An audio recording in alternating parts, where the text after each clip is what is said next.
Tigers Vision. Hello, എല്ലാ കൂട്ടുകാർക്കും ഞങ്ങളുടെ പുതിയൊരു വീഡിയോയിലേക്ക് സ്വാഗതം കൂട്ടുകാരെ. അപ്പൊ ഇന്ന് ഞങ്ങൾ പൊയ്യക്കട വീട്ടിൽ നിന്ന് രാവിലെ ഡ്രസ്സൊക്കെ എടുക്കുന്നതിന് വേണ്ടിയിട്ട് പുള്ളിമാത്ത് വീട്ടിൽ വന്നിട്ട് അപ്പൊ മീനുക്കുട്ടി പൊയ്യക്കട വീട്ടിൽ തന്നെ നിൽക്കുകയാണ്. അപ്പൊ നമുക്ക് ഇന്നത്തെ വിശേഷങ്ങൾ എന്തൊക്കെയാണെന്നൊന്ന് കണ്ടു നോക്കാം കൂട്ടുകാരെ. അപ്പൊ നമുക്ക് നേരെ പൊയ്യക്കട പോണം, പിന്നെയുണ്ട് യാത്രകൾ.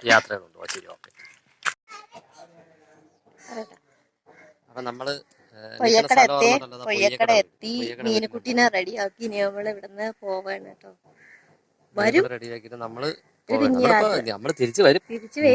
നമ്മളൊരു സ്ഥലം വരെ പോയി. അതായത് സ്ഥലം വരെ ഇന്നലെ നമ്മള് പോയ സ്ഥലങ്ങൾ തന്നെയാണ്. വെറുതെ ഒന്ന് കറങ്ങിട്ടൊക്കെ വരാന്ന് വെച്ചിട്ടുണ്ടെങ്കിൽ ഇപ്പൊ 2-3 ദിവസമായിട്ട് കറക്കമുള്ളൂ. അപ്പൊ വൈകുന്നേരം എന്തായാലും എനിക്ക് വന്നേ പറ്റുള്ളൂ. ഓട്ടോ ഉണ്ട്. വന്നിട്ട് പോകാനുള്ള ഒരു ഓട്ടം പോകാനുള്ള ഏർപ്പെടും. അപ്പം കാര്യങ്ങളൊക്കെ പോയിട്ട് തിരിച്ചു വന്നിട്ട് നമുക്ക് ബാക്കി ഡീറ്റെയിൽസ് കാണാം.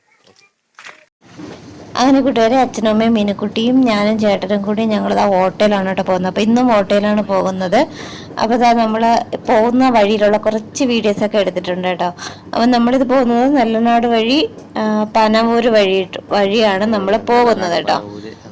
പോകുന്ന വഴിക്ക് നമ്മൾ എന്താ ചൂടല്ലേ, പുറത്തിറങ്ങാൻ വയ്യ, കാലാവസ്ഥ എന്താ പറയാ, നല്ല ചൂട്. അപ്പൊ പോകുന്ന വഴിക്ക് നാരങ്ങ വെള്ളം കുടിക്കാനായിട്ട് ഇറങ്ങിയതാണ് കേട്ടോ. അപ്പൊ മീനുക്കുട്ടിക്ക് നാരങ്ങ വെള്ളം മതി എന്ന് പറഞ്ഞു. ആദ്യം ഫ്രൂട്ടിയാണ് വാങ്ങിക്കൊടുത്തത്. അപ്പൊ അവൾക്കത് വേണ്ടാന്ന് പറഞ്ഞ് അങ്ങനെ ഫ്രൂട്ടി തിരികെ കൊണ്ട് കൊടുത്തതിന് ശേഷം നാരങ്ങ വെള്ളം വാങ്ങി. പിന്നെ അവൾക്കൊരു മുട്ടായൊക്കെ വാങ്ങിക്കൊടുത്തു. അതിനുശേഷം പിന്നെയും നമ്മളിങ്ങനെ പോകുന്ന വഴിക്ക് നമുക്ക് വൈകുന്നേരം പോകാമെന്നാണ് കേട്ടോ ആദ്യം തീരുമാനിച്ചിരുന്നത്. പിന്നീട് യാത്ര ഒരു 11 മണിയൊക്കെ ആയപ്പോഴായിരുന്നു കേട്ടോ. അതുകൊണ്ട് നമ്മൾ ഫുഡൊന്നും വീട്ടിൽ നിന്ന് കഴിക്കാനായിട്ട് നിന്നില്ല. അതുകൊണ്ട് പോകുന്ന വഴിക്ക് നമ്മൾ കിലോ ബിരിയാണി വാങ്ങിച്ചു. കിലോ ബിരിയാണി എന്ന് പറഞ്ഞാൽ 1 കിലോ ബിരിയാണി 150 രൂപ. തൊട്ടപ്പുറത്തെ ഒരു കടയിൽ 1 കിലോ 130 രൂപയ്ക്കും ബീഫ് ബിരിയാണി 150 രൂപയ്ക്കും കിടക്കുന്ന നമ്മൾ ബോർഡ് കണ്ടിട്ടോ പോകുന്ന വഴിക്ക്. അപ്പോൾ നമ്മുടെ ഏരിയയിലൊക്കെ ഇങ്ങനെ തൂക്കി കൊടുക്കുന്ന ബിരിയാണി കിട്ടും കേട്ടോ. അപ്പോൾ നിങ്ങളുടെ അവിടെയൊക്കെ ഉണ്ടെങ്കിൽ ഒന്ന് കമൻറ്റ് ചെയ്യണേ കൂട്ടുകാരെ. അപ്പം എന്താ നമ്മൾ എത്തിയിട്ടോ, വീട്ടിൽ ഇവിടെ എത്തിയിട്ടുണ്ട്. അപ്പോൾ നല്ല പ്രകൃതി രമണീയമായ സ്ഥലം. ഞാൻ അവിടെ നിന്ന് ചുറ്റുപാടും ഒന്ന് വീഡിയോ ഒക്കെ എടുത്തതാണ്. റബ്ബർ തോട്ടമാണ് കേട്ടോ. റബ്ബർ തോട്ടമാണെങ്കിലും നല്ല ഭംഗിയുണ്ടല്ലേ കാണാനായിട്ട്. നല്ല പച്ചപ്പ് നിറഞ്ഞ സ്ഥലം, ഫുള്ള് പച്ചപ്പാണ് കേട്ടോ. നല്ല രസമുണ്ട് അവിടെ കാണാനായിട്ട് കേട്ടോ. അപ്പോൾ ഇതാ ഞങ്ങളിത് ഫുഡ് കഴിക്കാനായിട്ട് പോകേണ്ട. അപ്പോൾ പാത്രങ്ങളൊക്കെ കഴുകി എടുക്കുകയാണ്. അപ്പോൾ ഇവിടെ ടാങ്കൊന്നും നേരെ ഫിറ്റ് ചെയ്തിട്ടില്ല. അപ്പോൾ ഇതാ മീനുക്കുട്ടി നിപ്പുണ്ട്.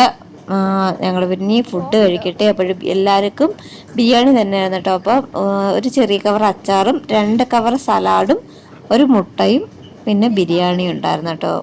കുഴപ്പമില്ലല്ലോ കേട്ടോ ബിരിയാണി. ആരും കൂടി ഇരുന്ന ബിരിയാണി കഴിക്കണ്ട. അപ്പോൾ എന്തായാലും ഇന്ന് മീനുക്കുട്ടി കഴിച്ചു കേട്ടോ. അവൾക്ക് നല്ല വിശപ്പുണ്ടായിരുന്നു കേട്ടോ. അതുകൊണ്ട് അവള് ഇരുന്ന് കഴിച്ചു. അപ്പോൾ ഇന്നത്തെ ഉച്ചഭക്ഷണം അങ്ങനെ ചിക്കൻ ബിരിയാണി ആയിരുന്നു. ചിക്കൻ ബിരിയാണി കഴിച്ചിട്ട്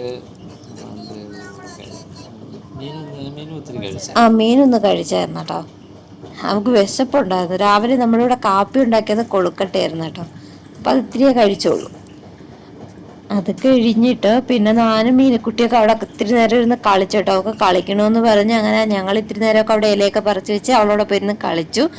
അതിനുശേഷം ഞങ്ങളത് ഒരു ചായ കുടിക്കാനായിട്ട് എവിടെ കേട്ടോ, മുട്ടക്കാവിൽ കയറി കേട്ടോ.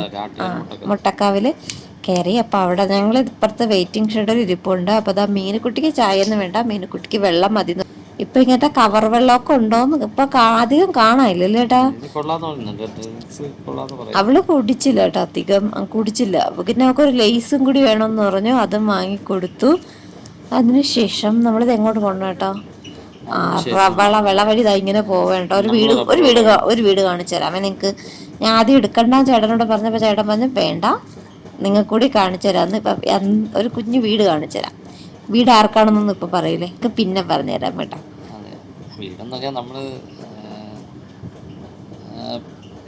അപ്പൊ കൂട്ടുകാരെ, ഇതാണ് ഞാൻ പറഞ്ഞ ഒരു കൊച്ചു വീട്. അപ്പൊ അതാ ഇവിടെ ഇതൊക്കെ കാടൊക്കെ കയറി കിടക്കുന്നുണ്ട് കേട്ടോ. മഴയൊക്കെ പെയ്തപ്പോഴേ ചെറിയ പുല്ലൊക്കെ ഉണ്ട്. പിന്നെ കിണറുണ്ട്, ഒരു ബാത്റൂം ഒക്കെ ഉണ്ട്. ഒരു കൊച്ചു വീട്, ടെറസ്, ഒരു കൊച്ചു വീട് കേട്ടോ. അപ്പൊ ഇത് ആരുടെ വീടാണെന്നൊക്കെ പറയാം. റോഡ് വരുന്നുണ്ട്, വണ്ടി വരുന്ന ഒരു ചെറിയ തടമുണ്ട്. അതേ ചുറ്റും ഒത്തിരി വീടുകളുണ്ട്. അപ്പൊ ഇതൊരു കുഞ്ഞു വീട്. ഇന്നും അങ്ങനെ ഫുള്ള് വീഡിയോ എടുത്തില്ല. അതൊക്കെ പിന്നെ അവര് തുറന്ന് കാണാം. കാണിച്ചതാണ്. ഇത് അവരൊരാൾ നമുക്ക് തുറന്ന് കാണിച്ചു തന്നതാണ്. അപ്പോൾ ഇത് ഇവിടെയൊക്കെ കാട് പിടിച്ച് കിടപ്പുണ്ട്. അപ്പോൾ കുറച്ച് നാളായിട്ട് ആൾതാമസം ഇല്ലാതെ കിടക്കുന്ന ഒരു വീടാണ് കേട്ടോ. അപ്പോൾ ഇതാണ് കേട്ടോ വീട്ടിലേക്കുള്ള വഴി എന്ന് പറയുന്നത്. ഒരു വണ്ടി വരാനുള്ള സൗകര്യമുണ്ട്. ഇത് കാട് പിടിച്ച് കിടക്കുന്നതുകൊണ്ടാണ് കേട്ടോ. കേട്ടോ അതേട്ടാ, ഇതാണ് വഴി. ഇതാണ് വഴി. ഇത്രേ ഉള്ളൂ മെയിൻ റോഡ് എത്തി കേട്ടോ. ഇതാണ് മെയിൻ റോഡ്. ഇത്ര ദൂരമേ ഉള്ളൂ കേട്ടോ. ഇപ്പം നമ്മൾ കാണുന്ന വീടും ഈ വഴിയും തമ്മില്. നമ്മളിങ്ങനെ നേരെ ഇത് തന്നെയാണ്. ഇത്രേ ഉള്ളൂ കേട്ടോ. ഇതാണ്. അപ്പോൾ ഇനി നമ്മൾ അടുത്ത് ഇനി എങ്ങോട്ടാണ് യാത്ര? ഞങ്ങളിങ്ങനെ അടുത്ത് ഞങ്ങളെ പൊയ്യക്കട വീട്ടിലോട്ട് വരാനിറങ്ങിയ സമയം കയറിയിട്ടോ, കുരിശടിയിൽ പ്രാർത്ഥിക്കാനായിട്ട് കയറിയിട്ടോ. അപ്പോൾ ഞങ്ങളെല്ലാവരും കൂടി. അപ്പം ഞാൻ ആ കുരിശടിയുടെ ഒരു വീഡിയോ കൂടി എടുത്ത് അച്ഛൻ എത്തിയതിനെ പൊക്കി കാണിക്കുക. അതൊരു വലിയ എന്ന് പറഞ്ഞാൽ അങ്ങനെ മീനുകുട്ടിക്ക് ചേട്ടാ അതൊക്കെ എടുത്ത് ഇങ്ങനെ കാണിച്ചു കേട്ടോ. അങ്ങനെ പള്ളിയിലെ ചെറിയൊരു വീഡിയോ ഒക്കെ എടുത്തു. പിന്നെ ഞങ്ങൾ അവിടെ നിന്ന് പിന്നെയും എടുത്ത് യാത്ര തുടർന്ന് കേട്ടോ. നമ്മളെ പള്ളിയിലുള്ളവർ ഒരുപാട് സഹായിച്ചിട്ടുണ്ടല്ലേ. എന്താ നമ്മളെ ഈ പള്ളിയിലുള്ള ആൾക്കാർ നമുക്ക് വേണ്ടി ഇപ്പോൾ ഒരുപാട് സഹായങ്ങൾ. അതിനുശേഷം ഞങ്ങൾ ഇങ്ങനെ പോവേണ്ടോ. ഇപ്പോഴും എന്തോ ചൂട്, ഒരു രക്ഷയില്ല കേട്ടോ, ചൂട് തന്നെയാണ്. അപ്പോൾ വരുന്ന വഴിക്ക് പിന്നെയും വെള്ളം കുടിക്കാനായിട്ട് കയറി. എപ്പോഴും ലൈം നമ്മൾ ജ്യൂസ് കുടിച്ചു കേട്ടോ. ഒരു കടയിൽ കയറി. മീനുകുട്ടി ഈ സമയത്ത് വണ്ടി കിടന്നൊരു ഉറക്കമായി. പിന്നെ ഞങ്ങൾ പിന്നെയുള്ള വീഡിയോസ് ഒന്നും അങ്ങനെ അധികം ഇവിടുന്ന് കടയിൽ നിന്ന് ഇറങ്ങി ഞങ്ങളെല്ലാവരും നാലോ കുടിച്ചിട്ട് പിന്നെ ചേട്ടൻ നേരെ വന്നിട്ട് ചേട്ടൻ ഒരു ഓട്ടം പോയി. പിന്നെ ഞാൻ അങ്ങനെ കണ്ടിന്യൂ ചെയ്ത് വീഡിയോ ഒന്നും എടുത്തില്ല. പിന്നെ അതിനുശേഷം ഓട്ടോ കഴിഞ്ഞ് ചേട്ടൻ രാത്രി വീടെത്തി. കൂട്ടൊക്കെയായിരുന്നു. വീഡിയോ നിങ്ങൾക്ക് ഇഷ്ടമായാൽ ലൈക്ക് ചെയ്യാനും കമൻറ്റ് ചെയ്യാനും ഷെയർ ചെയ്യാനൊന്നും മറക്കല്ലേ കൂട്ടുകാരെ. ഞങ്ങളുടെ വീട്ടിലെ വിശേഷങ്ങളും ഒക്കെ ആയിട്ട് നമുക്ക് അടുത്തൊരു വീഡിയോയിൽ വീണ്ടും കാണാം. Thank for watching.